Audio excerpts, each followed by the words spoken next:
Bonjour à toutes et à tous. Aujourd'hui, je vais expliquer un roman très intéressant et très particulier qui s'appelle L'imprécateur. L'auteur est René Victor Pile. Je ne connais pas beaucoup de choses sur lui et c'est l'unique œuvre que j'ai lue de lui. Mais j'aimerais bien lire plus parce que j'ai beaucoup aimé L'imprécateur. Je dirais que ça peut être dans le genre de science-fiction, euh, genre avenir gestionnaire, euh, dystopique un peu. Bon, on verra, on verra. Donc, je vais commencer à le lire.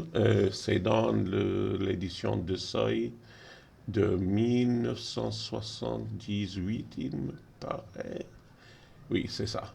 Et donc, je vais vous donner, après les citations, le, euh, les pages que je cite.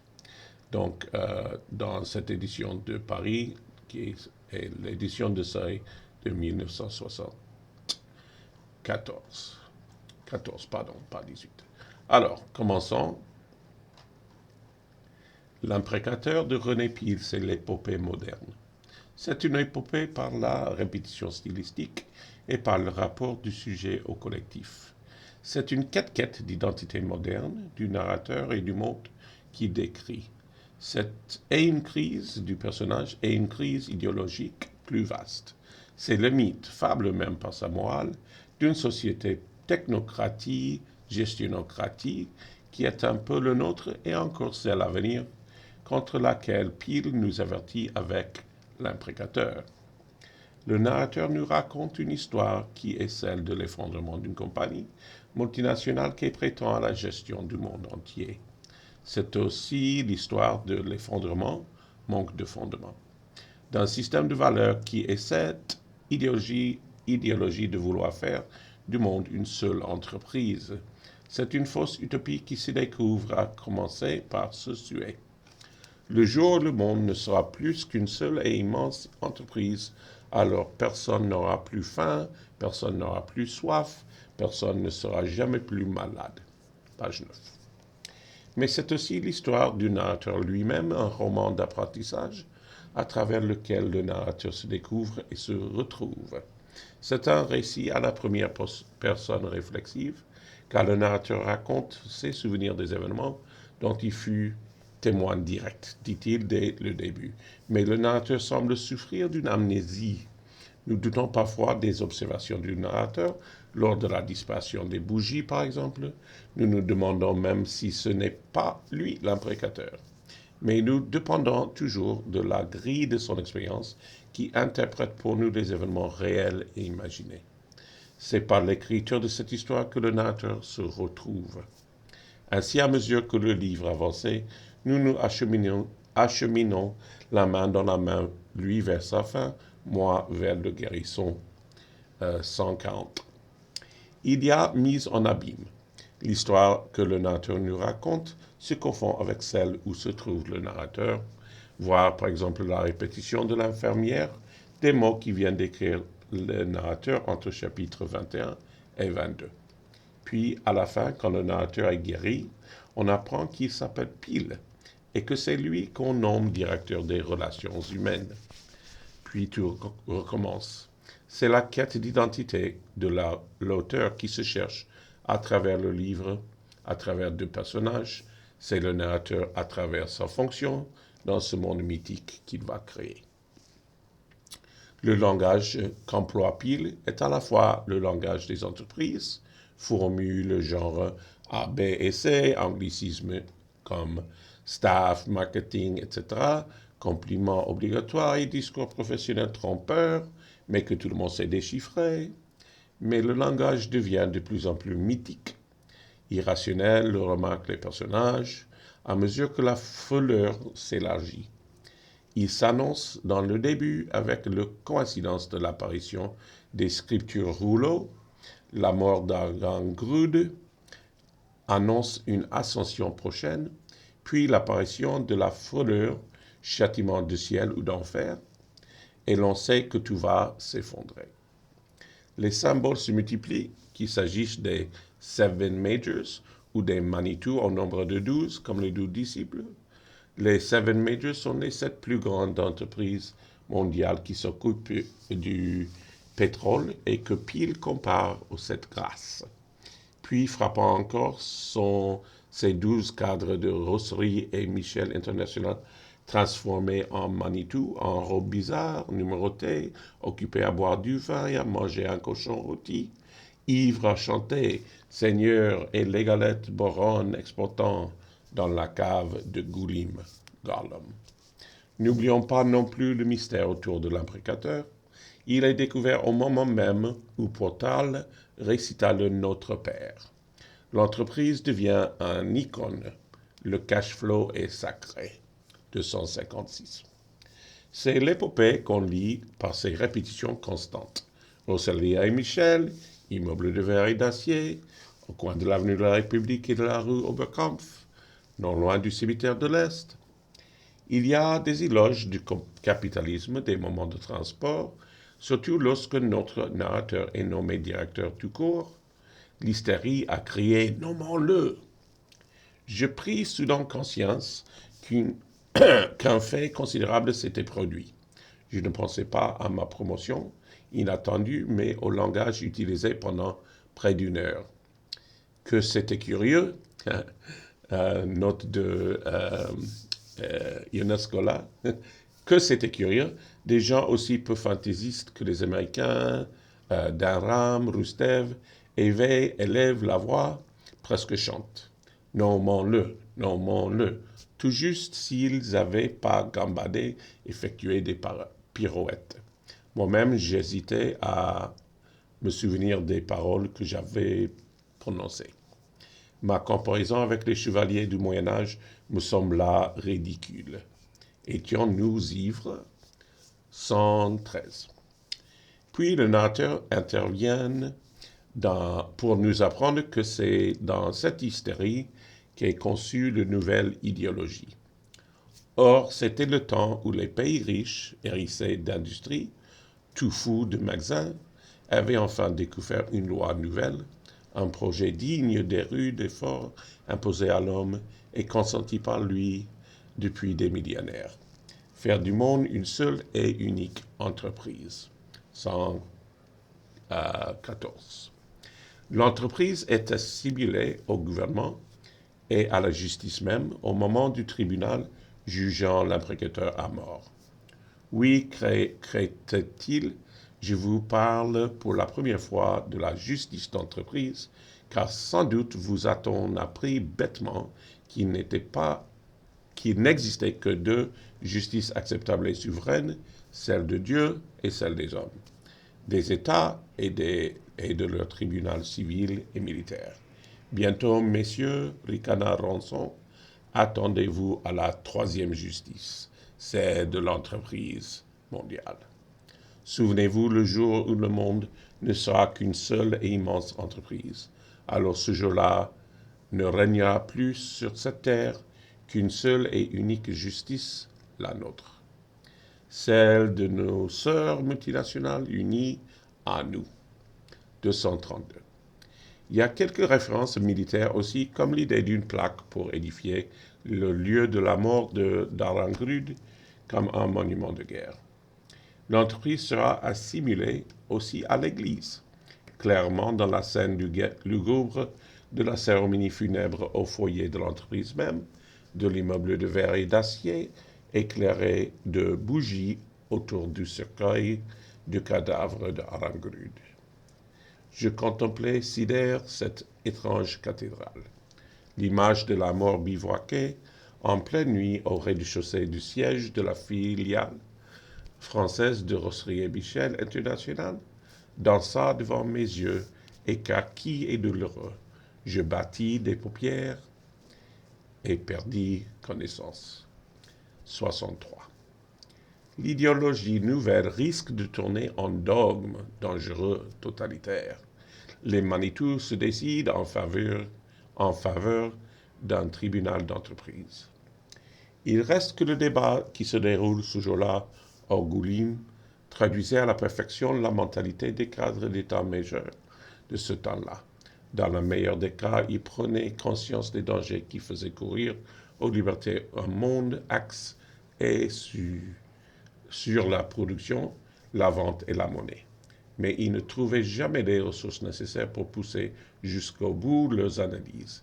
Ils espéraient jusqu'au dernier moment qu'un minimum de morale serait respecté. C'est cette psychologie excluant le caractère qui conduisait les forces politiques bien présentes, pesantes, mais au fond rangées d'égoïsme à ouvrir la voie du pouvoir aux cohortes fascistes.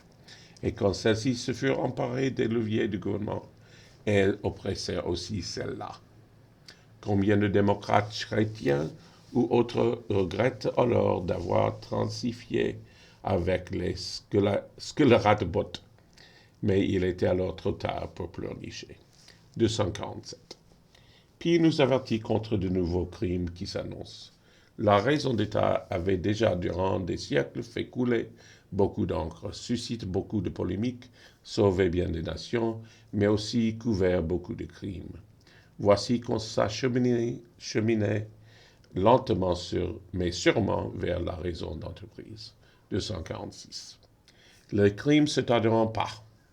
Jusqu'au jour où le jeune homme devenu spécimen n'hésitait pas, en toute conscience, au nom du monde libre et de la prospérité économique, à réclamer le châtiment d'un collègue dans les huis clos des ténèbres souveraines de sa firme à un tribanac de directeurs et de cadres promulguant le meurtre au nom de la suprématie financière et économique mondiale au nom des intérêts supérieurs de l'entreprise.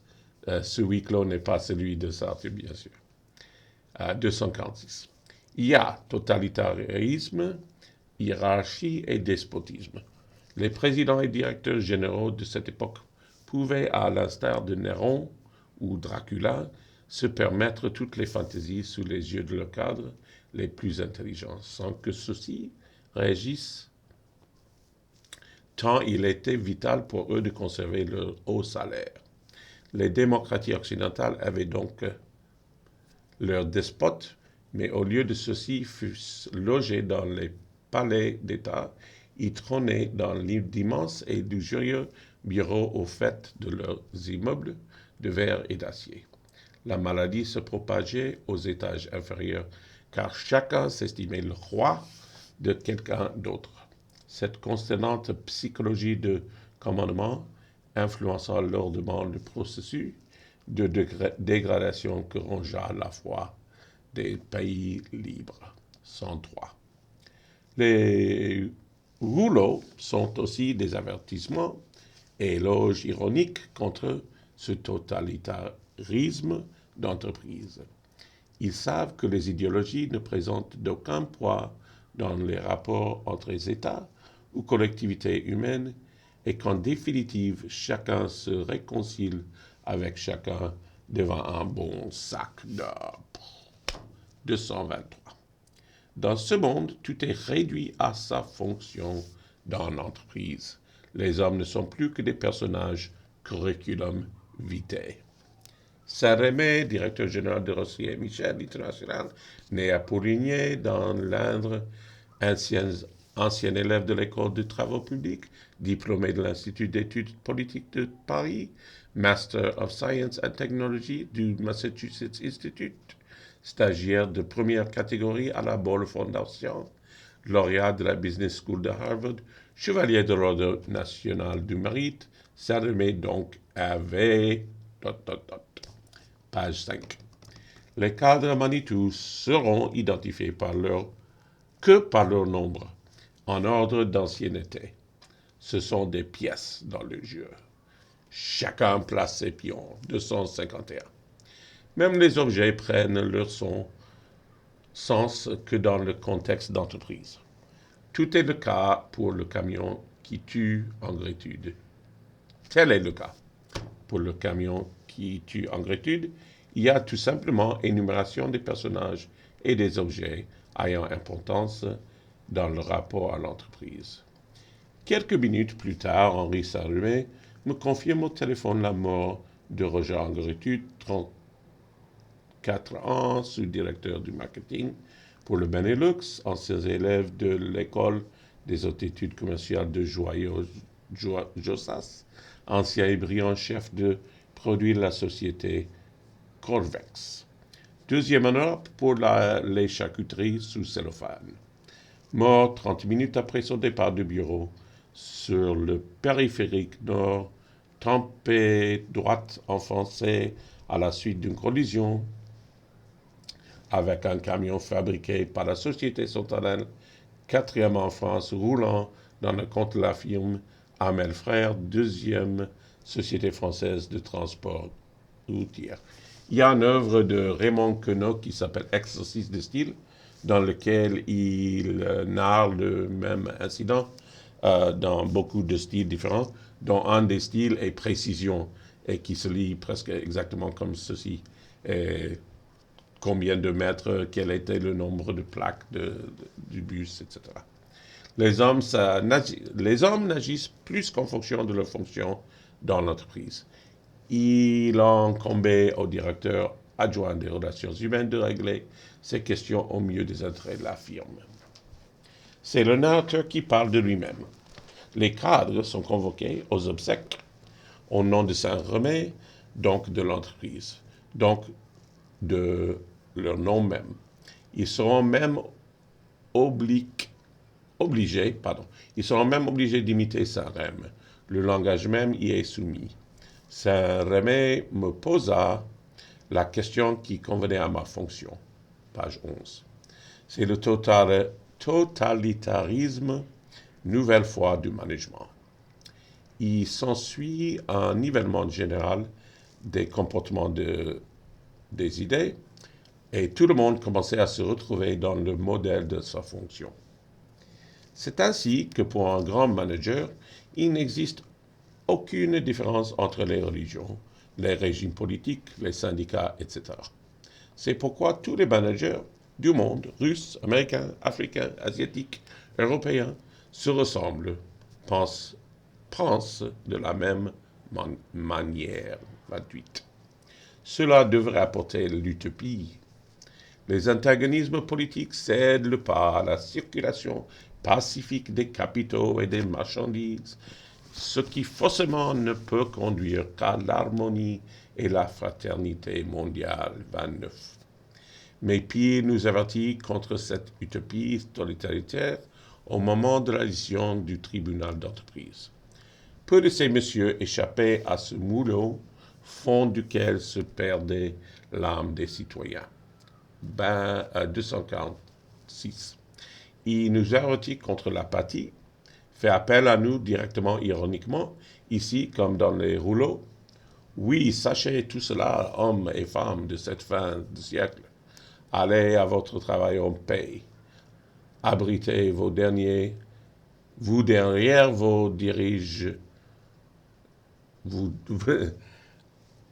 arbitrez-vous derrière vos dirigeants équilibrés et amenés. Ne leur ménagez pas votre confiance. Fabriquez. 86.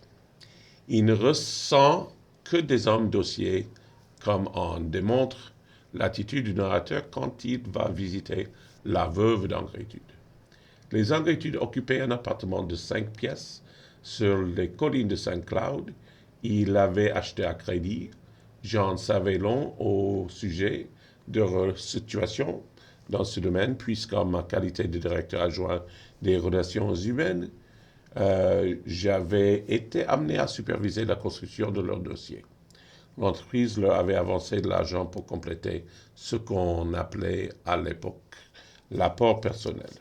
Page 30. Mais il n'y a rien d'humain ni de personnel ici. Et la preuve est que même la veuve, quand elle parle de son mari, ne parle que des affaires de la société.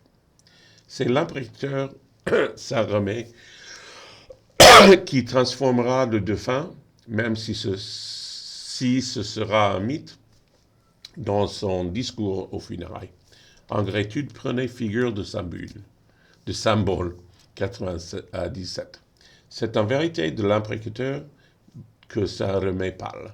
Alors qu'un homme si profondément engagé dans les mœurs de son siècle, si maître de lui dans ses activités professionnelles, place au cœur de la plus puissante société multinationale de tout le temps et néanmoins su rester lui-même en cette époque provocante, voilà qui valait que je prise des libertés avec les règles usuelles de ce genre de discours. 102. Peel emploie aussi le terme cadre tel, appelle ces personnages leur fonction en parlant de la haine qu'il y a entre eux, artificielle et permanente, qu'en fonction de leur place dans l'hiérarchie. Il n'existait à l'époque, et à ma confiance, aucun contentieux de cet ordre qui aurait au moins expliqué les conflits.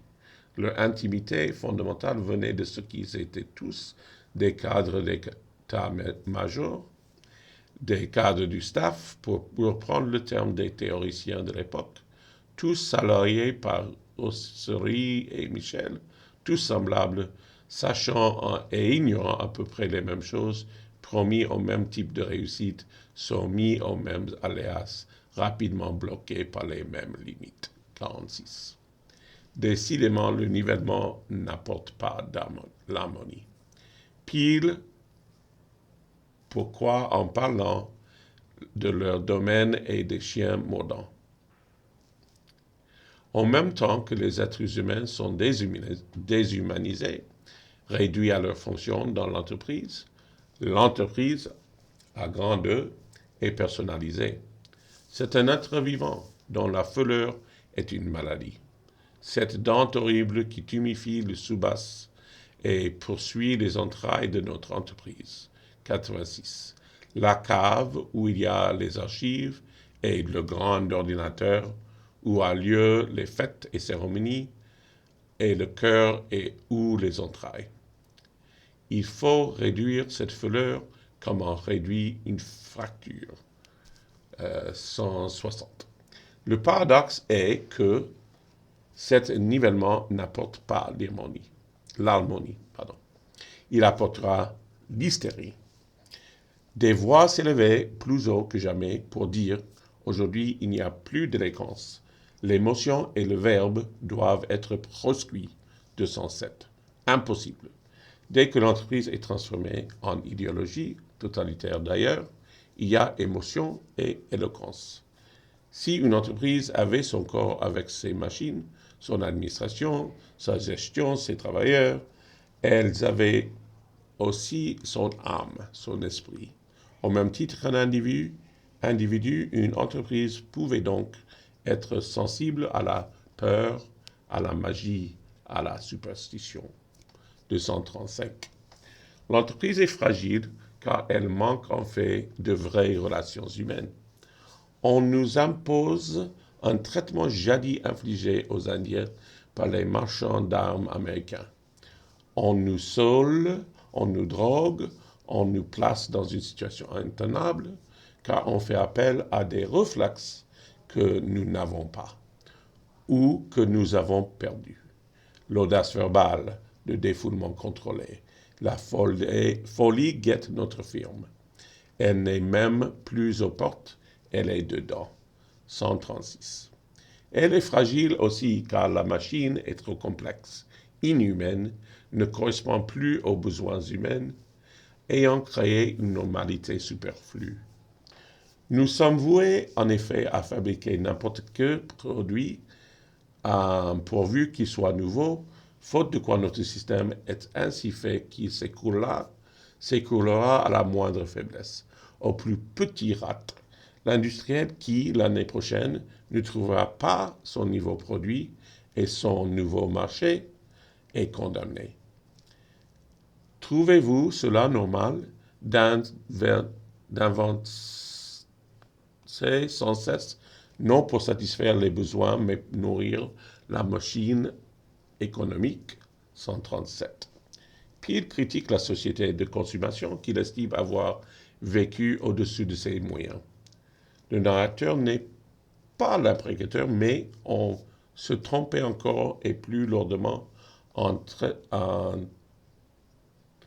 traitant à la légère le cas de sa firme française, car ce que ce cas annonçait, c'était une crise bien plus grave que la pénurie de pétrole ou la hausse des matières premières, la crise des cervelles, l'ère de meurtre au sein d'entreprises géantes américaines et multinationales, et par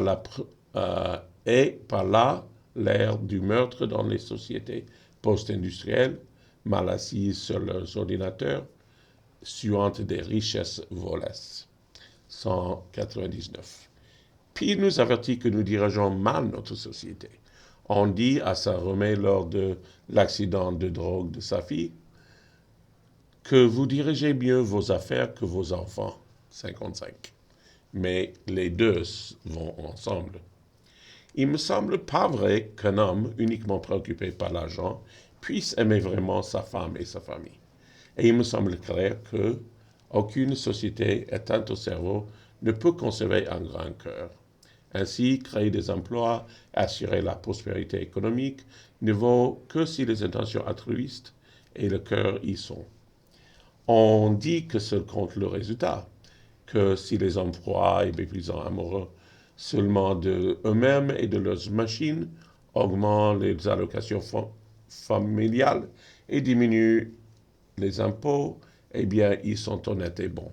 Mais moi, je sais maintenant que c'est pas vrai, et qu'ils n'ont pas de cœur le jour où les machines sonneraient, ils deviennent fous et méchants. 210. Voilà qu'arrive la folie, la violence, les crimes d'un totalitarisme qui s'effondre dans cette fable de Peel dont la morale est cet avertissement. Et l'homme, à qui des millions d'années ont été nécessaires pour s'élever au-dessus de l'animal, y revient parfois et par son malheur en 1 ou 2 secondes. Il disait au ciel, aide-toi et on t'aidera. Ils auraient poussé l'orgueil jusqu'à prêter leur âme à Dieu, au taux rentable de 14,5%. Place! Les managers ont soif, place! Les maréchaux et leurs laquais vont vraiment descendre dans les entrailles.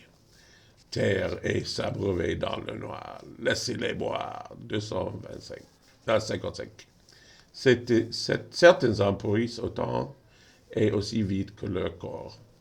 Que devait alors l'homme juste? Impavidum feret ruinae. Ça, c'est du latin mal prononcé. Les fuines frappant sans l'émouvoir les ruines. Les ruines frapperont sans l'émouvoir les ruines. Qu'on se laisse émouvoir donc par les ruines de ce monde effondré que nous décrit Peel ici, si l'on ne veut pas que tout recommence comme à la fin de cette épopée mythique, qu'on cherche une autre idéologie, identité, que celle décrite par Peel ici. L'entreprise totalitaire où les hommes n'ont d'importance que par leur fonction dans l'entreprise, qu'on évite la folie et la violence, où doit aboutir une telle situation intenable. Soyons l'imprécateur. Merci bien, excusez-moi pour la prononciation française, que ça fait longtemps que je n'ai pas utilisé ces muscles, je les sens bien dans la bouche là, mais ça m'a fait plaisir de parler français un peu avec vous aujourd'hui. Et si cela vous intéresse, j'aimerais bien regarder d'autres œuvres pour vous et les analyser en français. Voilà donc l'imprécateur de René Peel, une lecture super intéressante et vive qui vous fera plaisir, je crois, si cela vous intéresse. Ok, merci, ciao.